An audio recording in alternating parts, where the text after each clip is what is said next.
I'm Savannah from Black Witch Coven.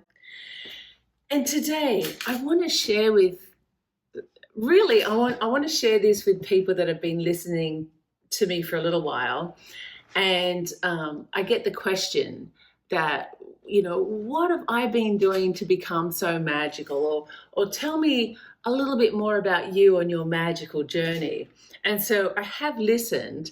And so this week I thought, why don't I talk a little bit about that?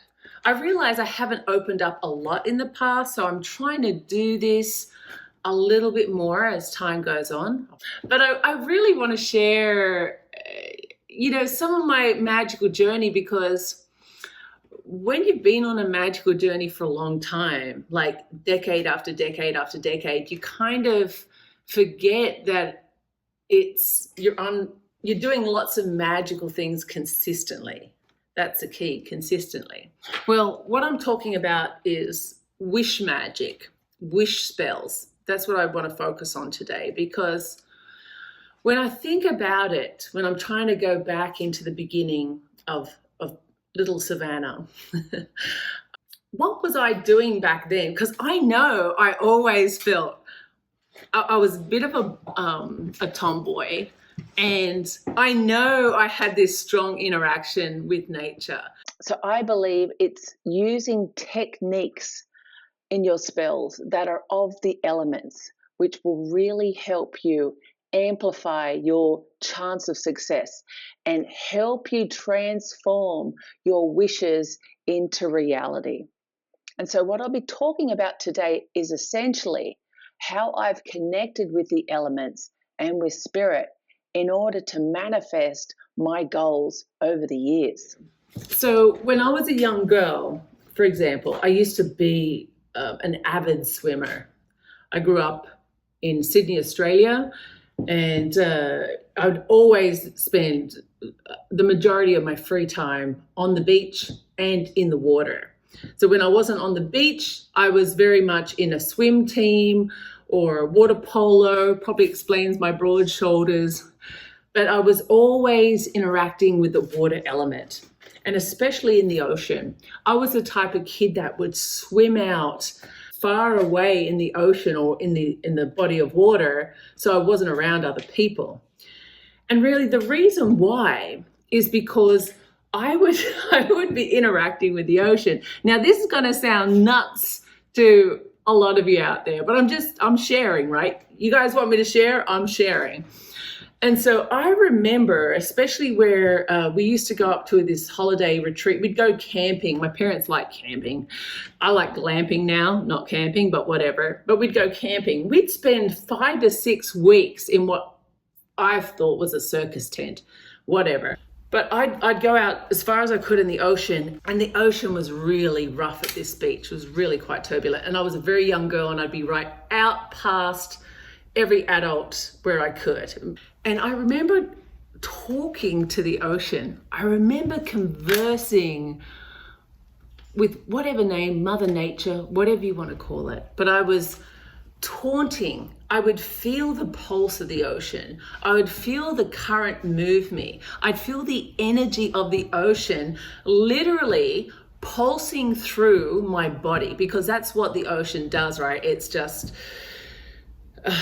there's a bioelectric field that the energy of the ocean can recharge you. You spend at least 15 to 20 minutes in the ocean, you know what I'm talking about. Surfers know what I'm talking about. The charge that you get is a different level of high. And I remember the ocean pushing me around, and the waves were so large and the undercurrent so fierce, it would flip you around. You have to be very, very careful. And I just remember taking on Mother Nature. I remember putting out, we'd call it spells these days, but different trials or different incantations, I would say. And just to see, it's almost like a divination that I would receive back, these answers I'd receive back from the ocean.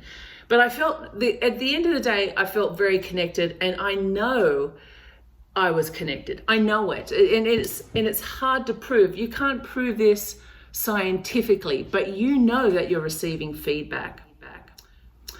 The same can be said for when I was walking through the bush. In Australia, we call it bushwalking.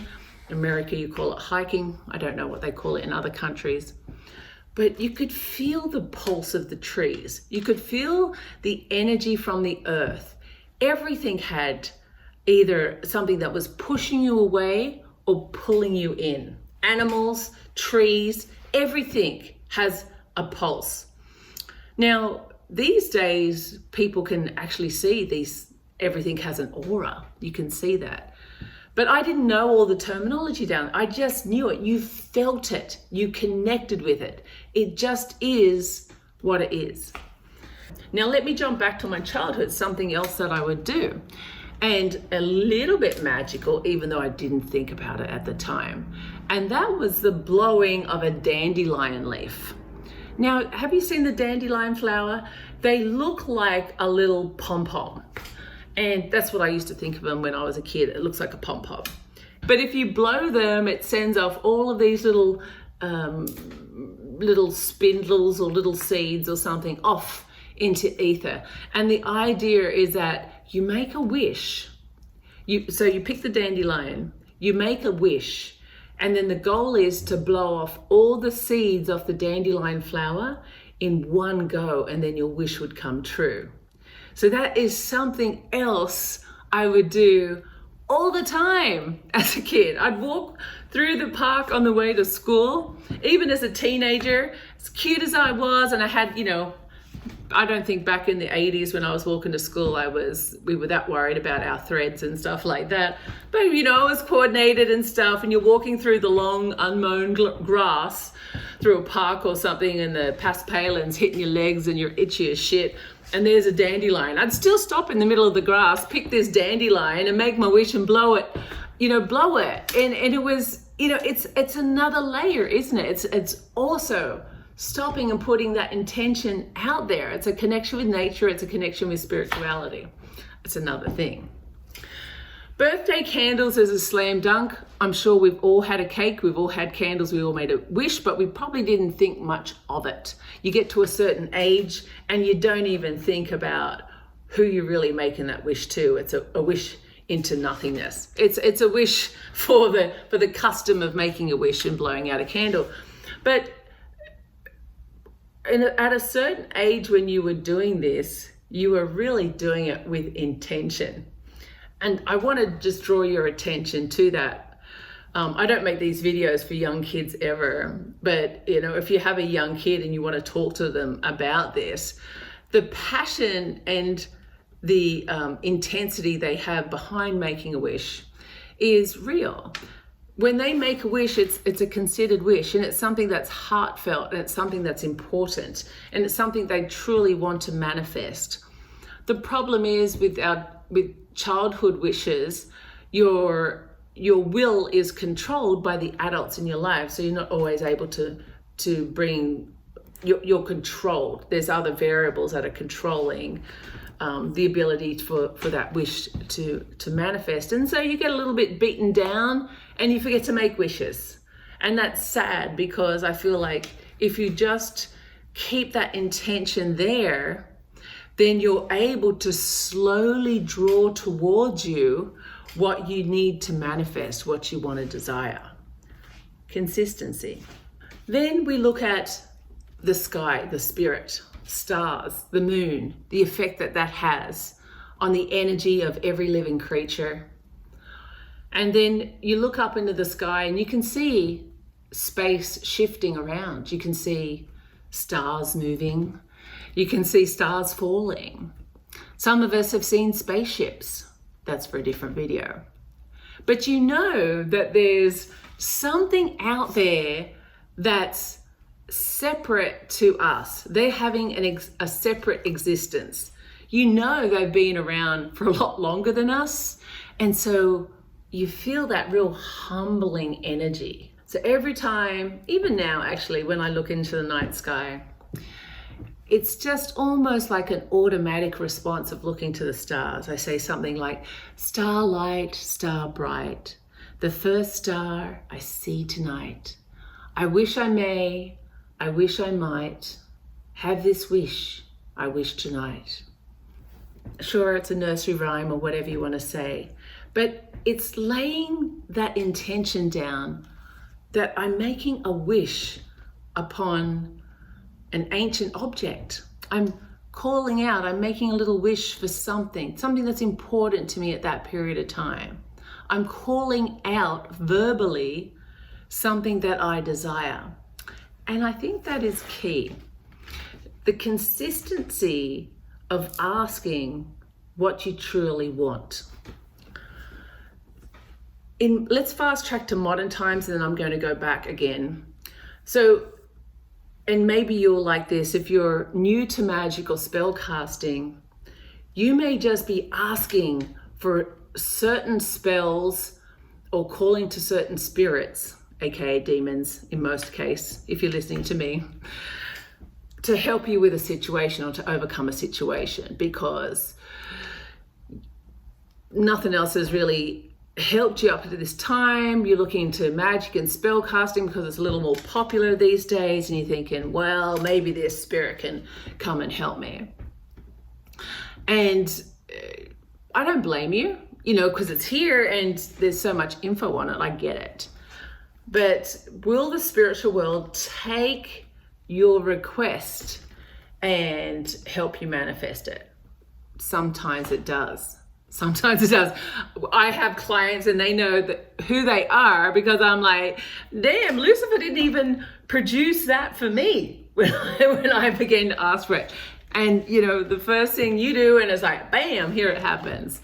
But I also think those people who have that level of instant success probably have a subconscious or a past life history manifesting stuff. So I do think we accumulate magic in previous lives, that type of thing. Topic for a different video, once again. But the wish spell is another just example of something that I even do now to accumulate positive energy. I'm putting a wish out there. I'm putting my desire out there, and normally for a positive reason.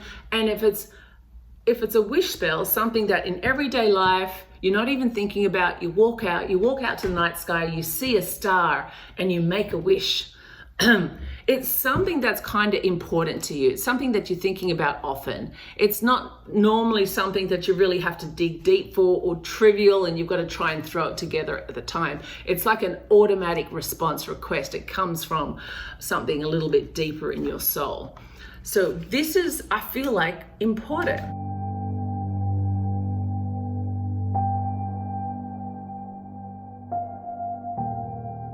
The second last thing I want to talk about when it comes to wish spells is something like, this is a bloodstone. Now, bloodstones come in different colors. Normally these are a little bit more greenish, the ones we have.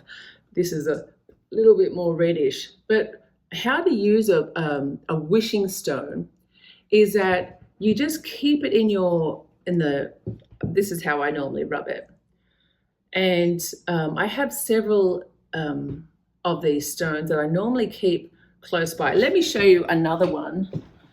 The other things, apart from the wishing stones I have, are palm stones. So these are really important to me, and I keep them separate in their own little box. And I have probably about the 3 key ones that I'm using right now. And say, for example, I'm even talking to a client, and you may be a client and you're talking to me and you'll see me playing with an object. And generally it's some sort of stone. So I'm either, maybe it's not you, but if I'm talking to a client and they're having a lot of issues or they're projecting onto me, I'll use some sort of stone to deflect that energy. Or I might be using a stone to be calling to a certain frequency.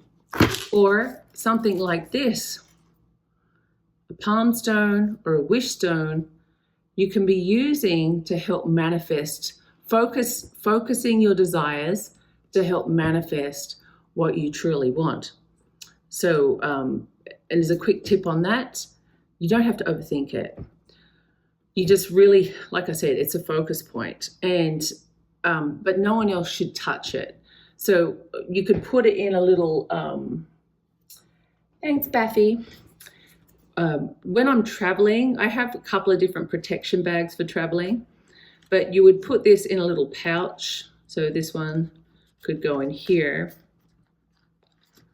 It's like a protection mojo bag, but it's open.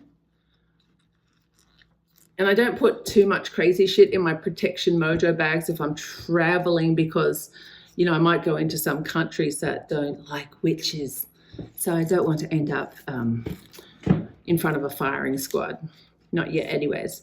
So I just keep it in a little mojo bag that I only touch. This is only for me. But if I ever want it for, sometimes it's for protection too, I suppose. But for protection or wishes, I'll just pull it back out again.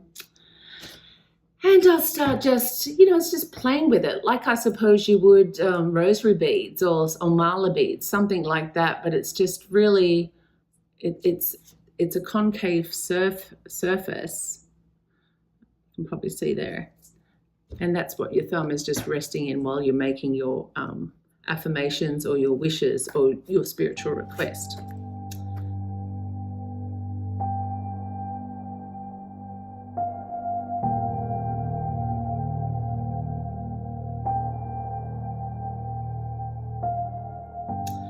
Now, lastly, what do I want to talk about? Well, it's the full moon rituals. So the full moon rituals for us is a perfect time. We've been calling them different things like releasing and abundance rituals and stuff like that. And in our group, we give free range for different members of our group to bring their own desires into that ritual. So I say, like, it's great that you've got a foundation ritual there, but you don't have to follow what someone else wrote. Just because it's in a book doesn't mean that it's the right ritual. It just means that someone wrote a little template for you.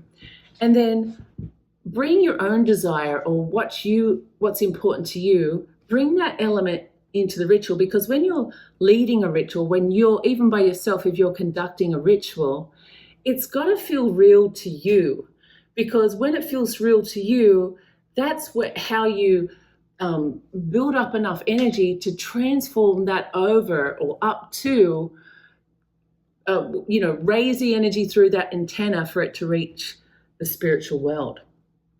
And our last full moon ritual was done by Max, and he used the goddess Hecate.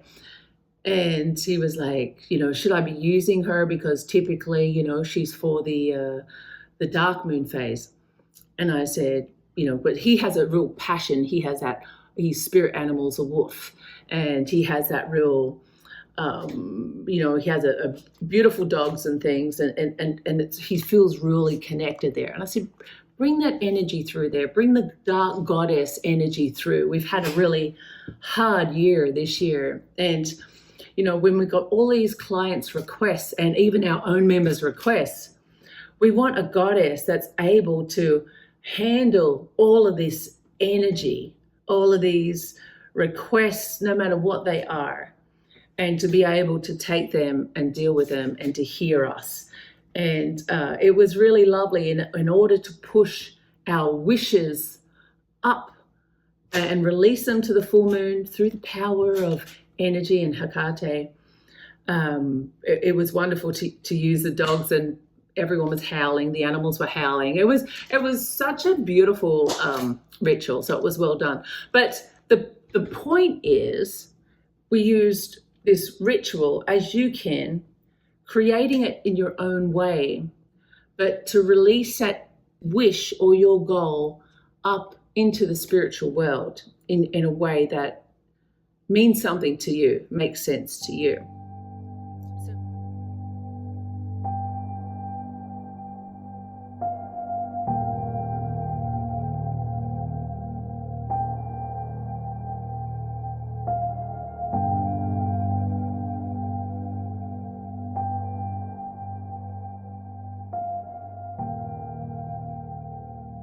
So I'm going to leave it there because, there's lots of different folklore ways to make wishes, but I really wanted to share with you today my lifetime accumulation of doing small things, making small wishes, whether it's to nature or to, the different elements, and then into the magical practices, and then through everyday little things that I can do just to keep a good, consistent frequency of manifestation in my life. So I know I've been talking about the savannah level of easiness for casting a spell. This is very easy. I suppose it's a challenge to develop a consistency in your magical practice. But I honestly believe if you're able to do this, that you'll be able to manifest a lot in your life, especially when you're sincere about magic. It's not just about that one high frequency spell. It's about that connection and that constant request that brings you what you're wanting. So I hope that makes sense. I know that's a little bit different from what I've been doing on this series, but I'm just thinking, like, why have I had blessings? I've had a lot of challenges, but what gets me through those challenges? What keeps me moving forward through those challenges? And I honestly believe it's my connection and my consistency over the years. So I hope I've inspired you anyways. Blessed beast, and may your spell casting be auspicious. Bye for now.